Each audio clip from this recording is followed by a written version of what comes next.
Baik, saya akan menjelaskan tulah yang pertama, yaitu air menjadi darah. Peristiwa ini dimulai ketika Musa dan Harun atas perintah Tuhan menghadap Firaun. Firaun menolak permintaan mereka untuk membebaskan bangsa Israel dari perbudakan. Sebagai respon, Tuhan memerintahkan Harun untuk memukulkan tongkatnya ke sungai Nil. Setelah tongkat dipukulkan, seluruh air di sungai itu serta air di kanal, kolam, dan wadah air lainnya di seluruh Mesir berubah menjadi darah. Tulah yang kedua adalah katak.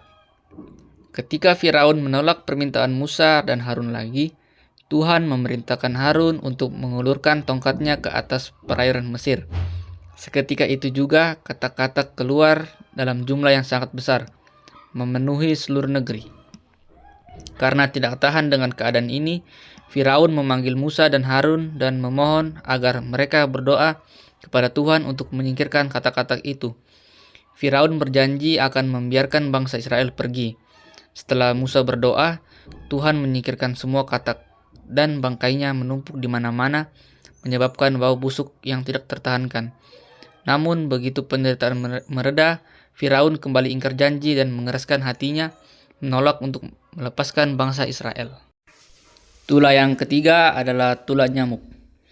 Setelah Firaun mengingkari janjinya untuk kedua kalinya, Tuhan memerintahkan Harun untuk mengambil tongkatnya dan memukulkannya ke debu di tanah. Seketika itu juga seluruh debu di tanah Mesir berubah menjadi nyamuk atau agas yang sangat banyak. Tulah yang keempat adalah lalat pikat. Tuhan memerintahkan Musa untuk menghadap Firaun dan menyampaikan bahwa jika Firaun tidak membiarkan umat-umatnya pergi, Tuhan akan mendatangkan kawanan lalat pikat yang sangat banyak. Kawanan lalat ini memenuhi istana Firaun, rumah para pegawainya, dan seluruh Mesir. Dampaknya, lalat pikat ini menyebabkan kerusakan dan penderitaan besar di seluruh Mesir. Dan reaksi Firaun adalah, Firaun mengizinkan bangsa Israel untuk mempersembahkan kurban tetapi hanya dalam Mesir. Tulah yang kelima adalah penyakit sampar pada ternak. Tuhan melalui Musa memberitahu Firaun bahwa jika ia tidak mau melepaskan bangsa Israel, Tuhan akan mendatangkan penyakit yang sangat parah pada semua ternak milik orang Mesir yang ada di padang, seperti kuda, keledai, unta, lembu, dan domba. Dampak dari tulah ini, pada hari yang ditentukan, penyakit itu datang dan semua ternak milik orang Mesir mati. Tulah yang keenam adalah bisul-bisul. Tuhan memerintahkan Musa dan Harun untuk mengambil segenggam jelaga atau abu hitam dari tungku pembakaran. Kemudian Musa harus melemparkan jelaga itu ke udara di depan Firaun.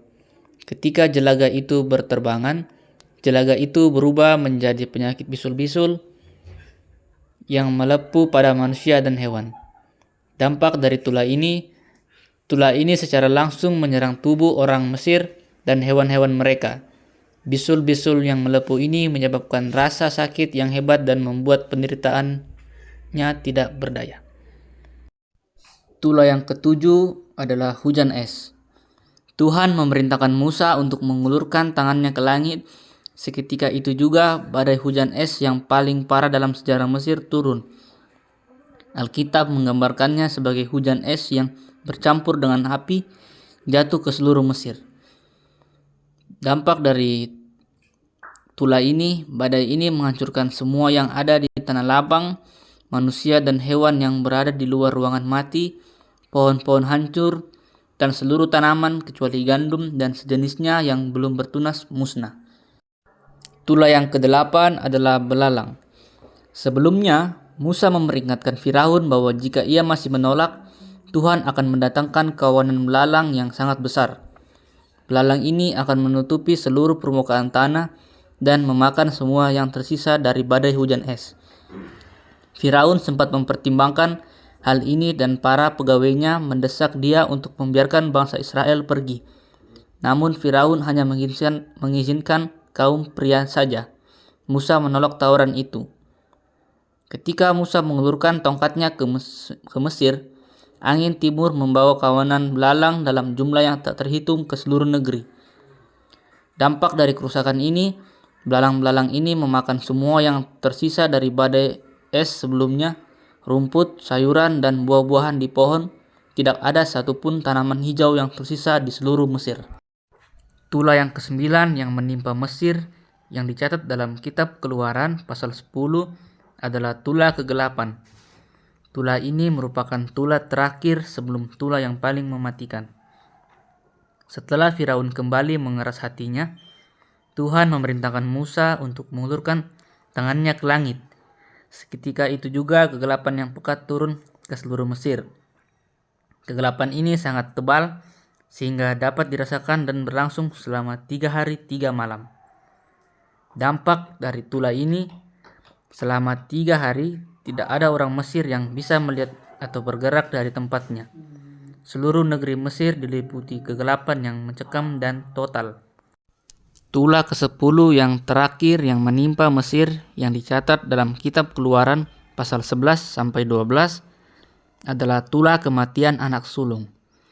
Ini adalah tulah yang paling mengerikan dan akhirnya mematahkan kekerasan hati Firaun.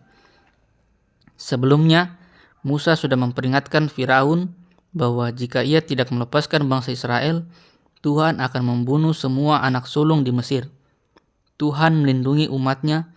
Tuhan memerintahkan bangsa Israel untuk melakukan ritual Paskah atau Passover, yaitu setiap keluarga Israel harus menyembelih seekor anak domba yang tidak bercacat. Darah domba itu harus dioleskan pada kedua tiang pintu dan ambang atas pintu rumah mereka. Mereka harus memanggang dan memakan daging domba itu dengan roti tidak beragi dan sayuran pahit. Bersiap-siap untuk segera berpergian. Pada tengah malam, malaikat maut Tuhan melewati seluruh Mesir. Di setiap rumah orang Mesir, mulai dari istana Firaun sampai rumah rakyat jelata, anak sulung mereka mati, termasuk anak sulung dari hewan ternak. Namun di setiap rumah yang pintu masuknya berlumuran darah domba, malaikat maut melewati rumah tersebut tanpa menyentuh siapapun di dalamnya.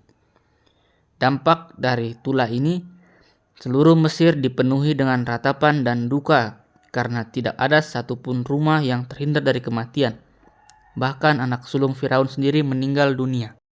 Setelah anak sulungnya mati, Firaun yang berduka akhirnya menyerah dan mendesak Musa serta bangsa Israel untuk segera meninggalkan Mesir.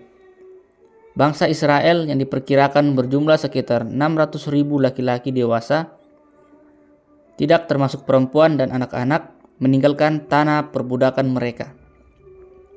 Awal perjalanan, mereka berangkat dari kota Ramses menuju Sukot. Tuhan sendiri memimpin perjalanan mereka secara ajaib. Pada siang hari, ia berjalan di depan mereka dalam bentuk tiang awan untuk menuntut jalan dan memberi keteduhan pada malam hari. Ia memimpin dalam bentuk tiang api untuk menerangi jalan mereka. Tidak lama setelah bangsa Israel pergi, Firaun mengubah pikirannya. Ia merasa kehilangan tenaga kerja yang sangat besar dan mengerahkan seluruh pasukan perangnya, termasuk kereta kuda. Ia pun mengejar bangsa Israel. Bangsa Israel terjebak di antara pasukan Firaun yang mendekat dan Laut Merah yang terbentang di hadapan mereka. Mereka menjadi sangat takut bersungut-sungut kepada Musa.